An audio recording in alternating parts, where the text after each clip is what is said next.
Session 3.2 Measure of Variation. This session, we will cover measure of variation, the range, standard deviation, and variance.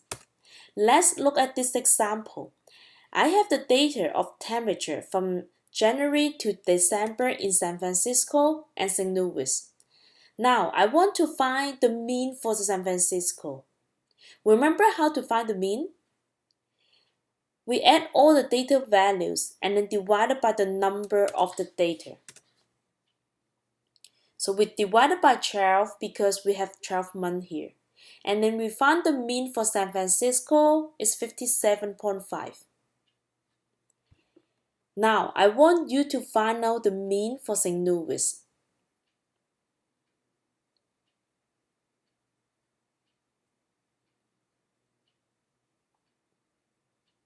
Okay, let's check the work.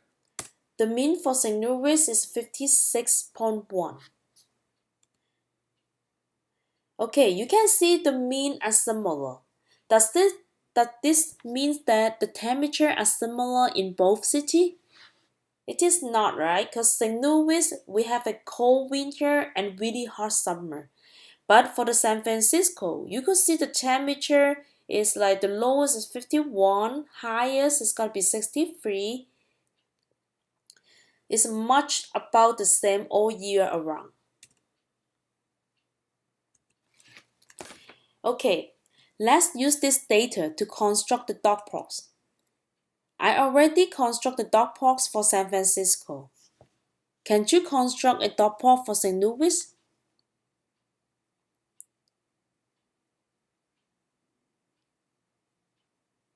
Okay, let's check the work.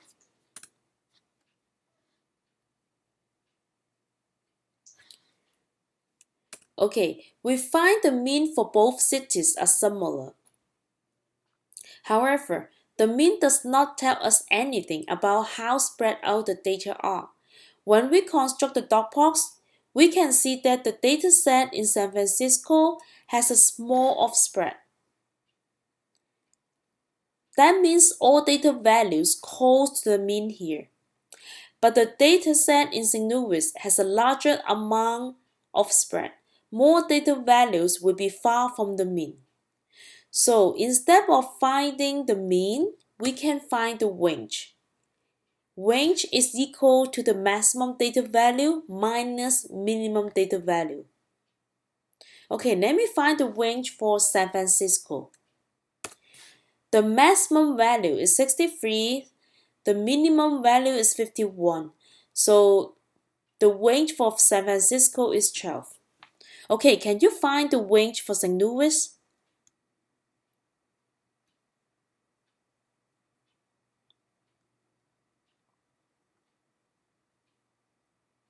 Okay, you should find the range of St. Louis is 49. So the range is much larger for St. Louis, which indicates that the spread in the temperature is much greater there. However, the range uses only the maximum and minimum data value, so it is very sensitive to extreme values and the range is not resistant. So instead of finding the range, we can find the standard deviation. Standard deviation is a measure of how far the values in a data set from the mean. And we have the formula for the standard deviation. If the data set are from population, then the standard deviation is called population standard deviation. It is denoted by sigma. Okay, make sure you guys remember the notation. And if the data set are from sample, the standard deviation is called sample standard deviation, and it is denoted by S.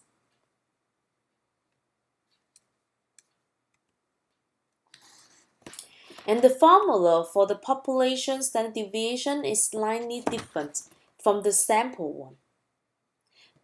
The population standard deviation is divided by the population size n instead of divided by the sample size n minus 1 here. Okay, and you could see both formula. They do have the summation notation. And the x here represent your data. The first data minus the sample mean t square plus the second data minus the sample mean square, and so on.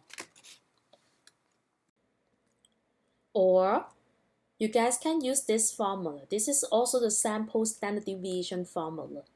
I will show you guys how to use both formula on the next example.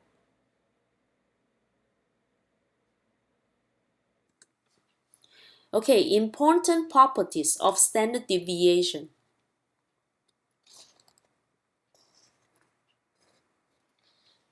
Okay, we just say standard deviation is measure how far the values in a data set are from the mean, right?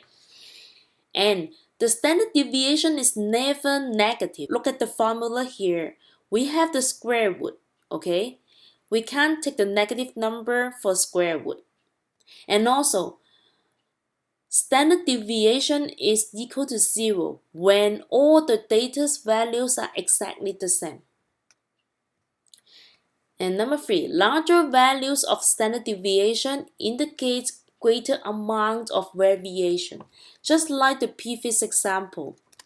If we find the standard deviation for St. Louis greater than the one in San Francisco, because St. Louis has a greater amount of spread. Okay, variance. The variance of a set of values is a measure of variation equal to the square of the standard deviation.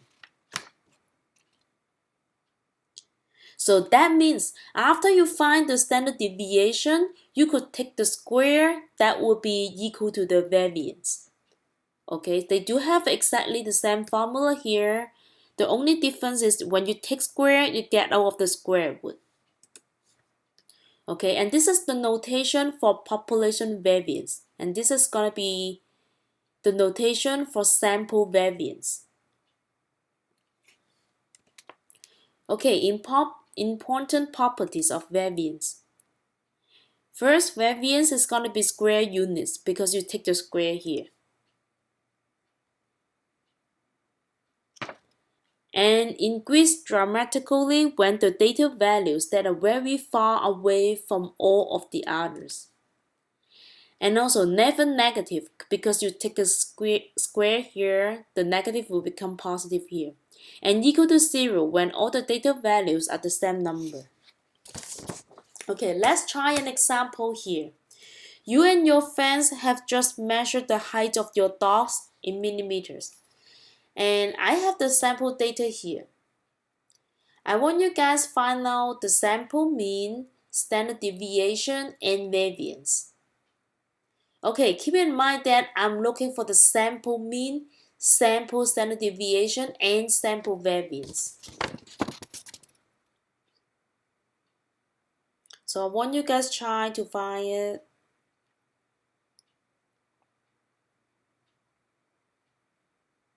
Okay, let's check the work. Finding the sample mean, we will use the notation x bar here. And then we will add up all the datas divided by the number of the data. So you guys should get 394 for the sample mean. Okay, now we want to use this formula to find the sample standard deviation. First, I'm gonna create the table. You do have the x and x squared. X represent the values of the x. That will be equal to your 600, 470, 170, 430, and 300. X squared means you want to take the square for this number. So 600 squared, that will be equal to 360,000. Okay, now I want you guys try to find all the x squared here and then find out the total. Add up all of the x and sum of the x squared in here.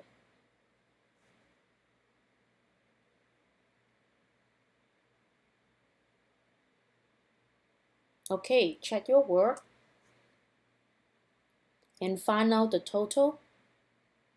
You should get this. Okay, now we're gonna plug into this formula. and represent your sample size. So we have a 5 data in here. So n equal to 5. And this is a summation x squared. Okay, summation means the total of x squared, which is going to be equal to this guy. And summation x, which is going to be the total of x, 1970 here, and x squared. So you plug it into the formula. Use your calculator. You should find your sample standard deviation will be equal to 164.71. Now we want to find the sample variance. Sample variance means you want to take square of your standard deviation, which is going to be, go back to this one, 27,130. Okay, now we want to use the first formula. We want to use this formula to find the sample standard deviation again. Okay, now I'm gonna plug into the formula. The x here, this is represent my first data, 600. 600 minus the sample mean, take square, plus the second data, 470, minus the sample mean, take square, and you keep going until the last data, 300 minus sample mean, take square, divided by n minus 1, because we are looking for sample standard deviation. Okay? Okay, use your calculator. You should find the sample standard deviation equal to 164.71. Okay, I show you guys how to use 2 different formula to find the sample standard deviation, but you only need to know one of this. Okay, pick one is easy for you, and you need to know how to do it for the homework and also the midterm. Now, let me show to you guys how to use a calculator to find the standard deviation and variance. I'm gonna go to the stat, and then I'm gonna choose number 1 for added. Okay, we'll see the L1 here. I'm gonna input my data. So 600, enter, 470, enter, 170, 430, and 300. Okay, after I input my data in L1, I'm gonna click stat. Use the arrow. Go to the cal here, okay? And then I'm gonna choose number 1 for one variable statistic.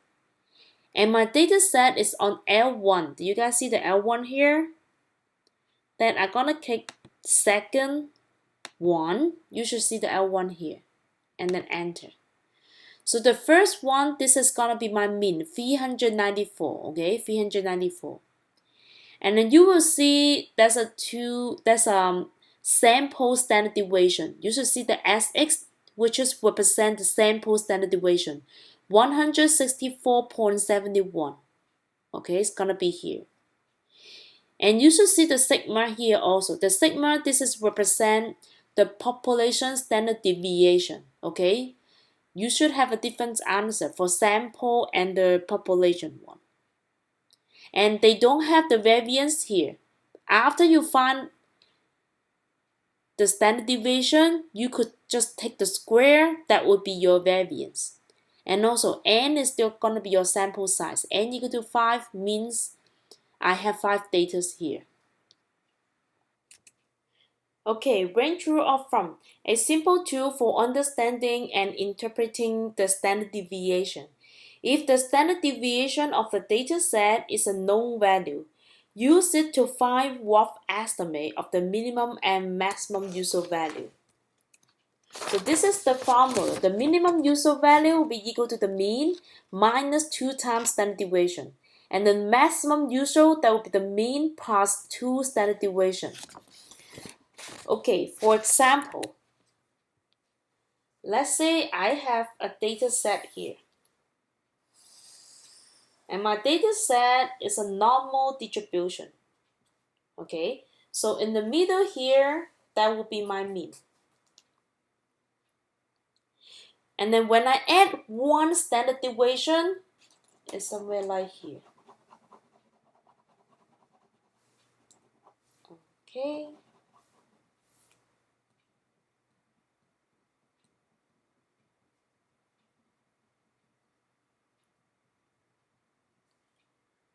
And then when I subtract one standard deviation, that will be like here.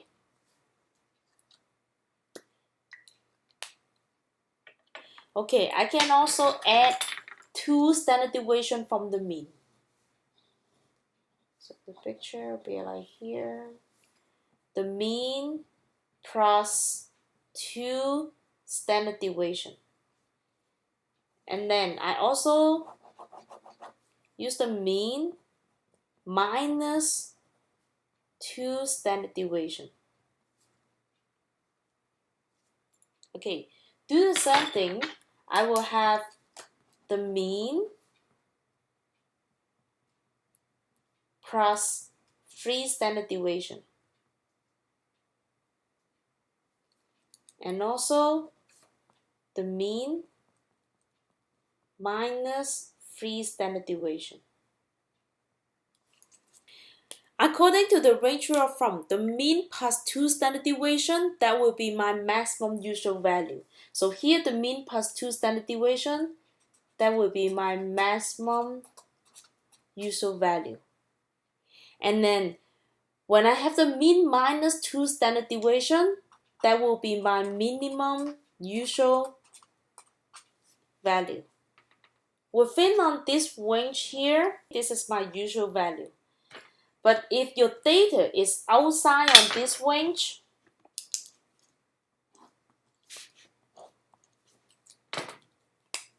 and that will be unusual.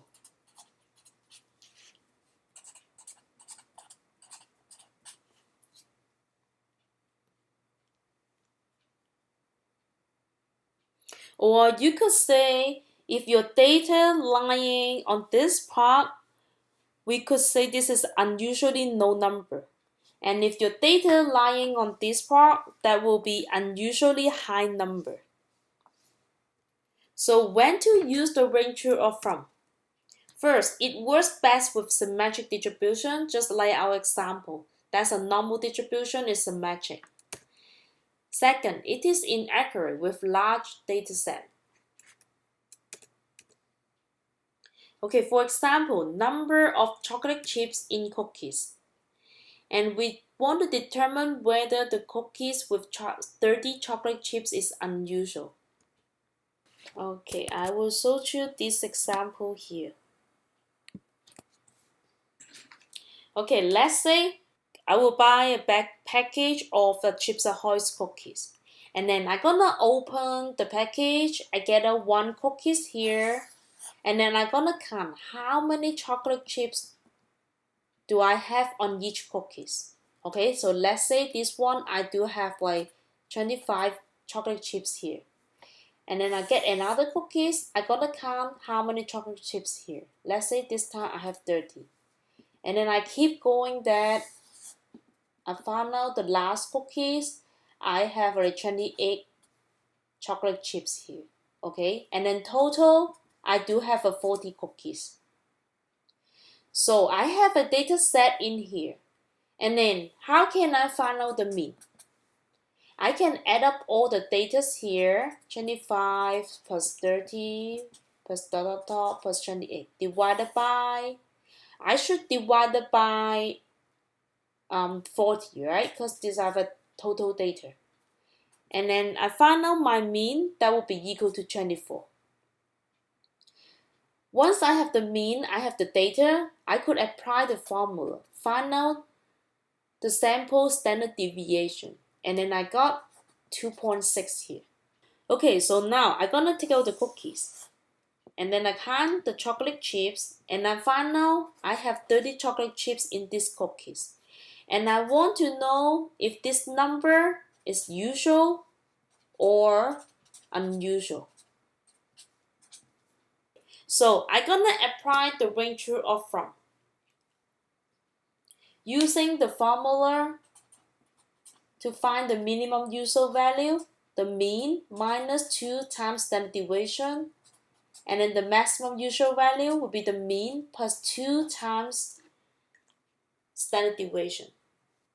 Okay, I'll show you guys the minimum usual value, the mean minus 2 times standard deviation should be equal to 18.8. Okay, and then for maximum usual value, you should get 29.2. Now I find my minimum usual value, that will be 18.8 here. And the maximum usual value, that will be 29.2. 30 chocolate chips, the 30 is going to be located somewhere like here. Okay, and 30 is going to be lying on this range here. So we could say 30 falls about the maximum usual value, and we consider it to be a cookie with an unusually high number. Okay, unusually high number of chocolate chips.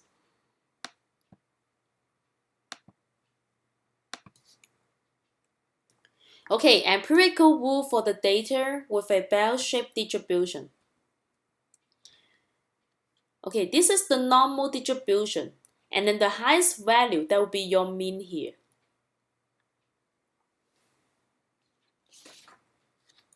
And then according to the empirical rule, we say that about 68% of the data values fall within one standard deviation of the mean. Okay, so this is within one standard deviation of the mean, and that will be the 68% of the data. And about 95% of the data values fall within 2 standard deviation. Okay, this is a 2 standard deviation. So about 95% of the data is going to be falling on this range. And about 99.7% of the data values fall within 3 standard deviation here. Okay, I need you guys to remember these 3 numbers: 68%, 95%, and 99.7%. And for empirical rule, it's only good for the data with normal distribution. Okay, only good for the normal distribution. And this is how we draw a conclusion for the bell-shaped distribution by empirical rule. Okay, let's try one example here. Use empirical rule to draw the conclusion about how many gifts do the children got for Xmas, and assume the data have a normal distribution. And then we know the mean is 10, standard deviation is 3. Okay, first, we will calculate the plus and minus 1 standard deviation. Okay, I use the mean minus standard deviation and plus the standard deviation, and I got 7 and 13 here. So we can draw the conclusion that 68% of those kids received 7 to 13 gifts. Okay, this is by empirical rule. Okay, I want you guys try to do the rest of the two. Find out the plus minus 2 standard deviation, plus minus 3 standard deviation, and then draw the conclusion by the empirical rule.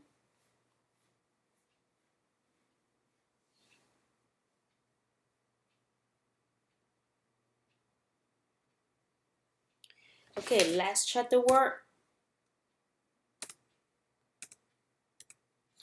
Okay, so this is plus minus 2 standard deviation, that will be 4 and 16. So I would say 95% of those kids receive 4 to 16 gifts. And then this is plus minus 3 standard deviation. So 99.7% of those kids receive 1 to 19 gifts. And I can have a normal distribution graph here. So again, in the middle, the highest point here, that will be the mean. When I plus minus 1 standard deviation, that would be 7 and 13. 2 standard deviation, that would be 4 to 16. 3 standard deviation, that would be 1 to 19. Okay, on the exam, I need you guys know how to do this part. Show me your calculation, and then make sure you remember this 3% to draw the conclusion.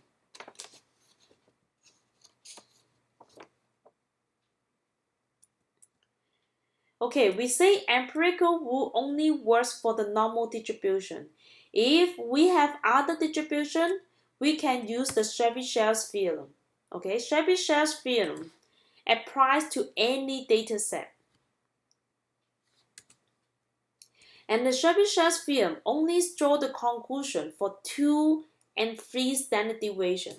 Okay, forget about this guy here. You would just say 70% of the data values lying within 2 standard deviation of the mean, and 89% of the data values lying within 3 standard deviation of the mean. Okay, let's say the Chebyshev theorem is applied any data set, right? So I just make up a little picture. Okay, any data set. And then let's say this is gonna be my mean here. Okay, and then Chebyshev theorem only talking about the 2 standard deviation and 3 standard deviation. And I would say, like here, this is gonna be my mean plus 2 standard deviation. This is the mean minus 2 standard deviation. So according to the Chebyshev theorem, here we say this is 70% of the data falling within 2 standard deviation. For the 3 standard deviation,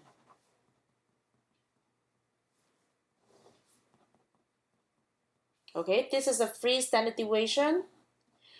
Okay, 89% of the data falling within 3 standard deviation here. Okay, try this example.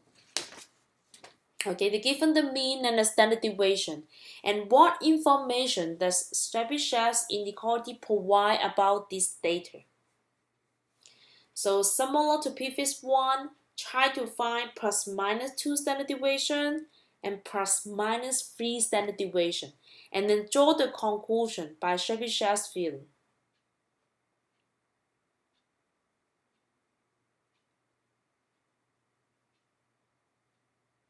Okay, let's check the work here.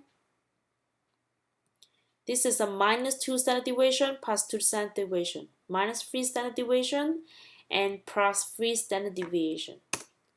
Okay, so with the conclusion is gonna say at least 75% of the people, the blood pressure between 100 and 140, and 89% of the people, the blood pressure between 90 and 150.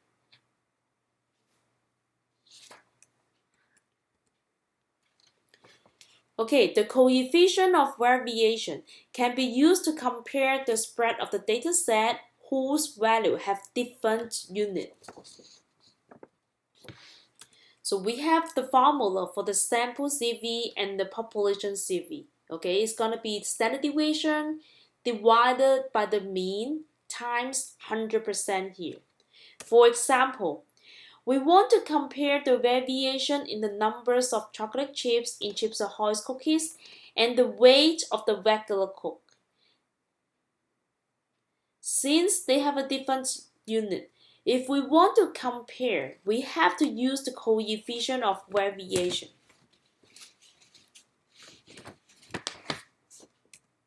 Okay, so they're given the mean and the standard deviation for the cookies and also for the Coke. Okay, let's find the series of the number of chocolate chips.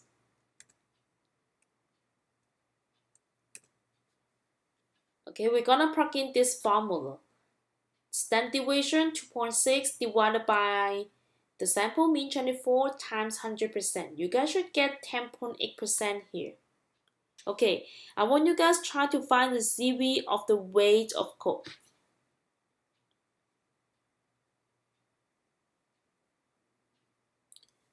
Okay, let's check the work.